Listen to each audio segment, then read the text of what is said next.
Hey everyone, I'm Coasterfantx. You might not recognize me because this isn't actually my channel. I'm doing a collaboration with my good friend CoasterKey, where we've actually switched channels and we're both going to be reviewing rides from Universal Studios Orlando. As we always do on my channel, let's hop into the POP before the review starts. We'll start off your ride with a slight turn to the left right out of the station into the launch tunnel, which is really cool. It's got some theming, like you're going through the whole transformation process. Probably about when you get halfway up, the launch kicks in, and it's a pretty powerful launch. Think something like lightning rod. It's an upward launch. It's a lot more powerful. This roll has a lot of whip.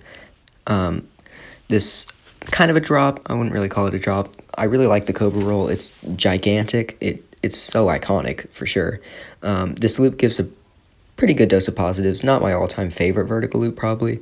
You go through this cool tunnel with mist in it. Sadly, the guy put his hand in front. That was the only POV I could find that's not copyright, you know.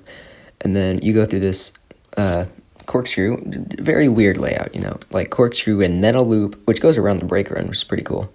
You do a few upward turns, kind of a half helix into a downward turn, which is a pretty good transition right there going to that turn.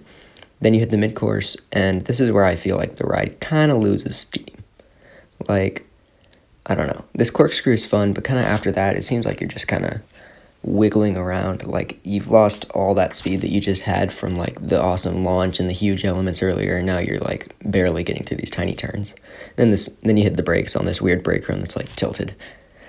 So overall, I would say that the first half is 100% the best half. You go through these huge elements at such a fast pace from the awesome launch.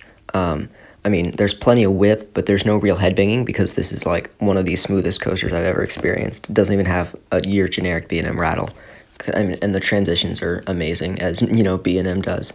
So I would say 100% the first half is an amazing ride, but once you get to the second half after the mid-course, it's kind of sluggish. I kind of get why it's there, just so they can add more to the track length and make it a longer ride so it doesn't feel over so quickly, because I feel like if it ended right when it hit the mid-course, it would feel yeah, that kind of ended a little early, you know. But I feel like they probably could have done a little bit more after the mid-course, maybe another inversion, like interlocking corkscrews or something, you know. But other than that, I think it's got really awesome theming, a really good layout, especially at the beginning, and an awesome setting as well. You go over paths and water, and you can dive under the paths.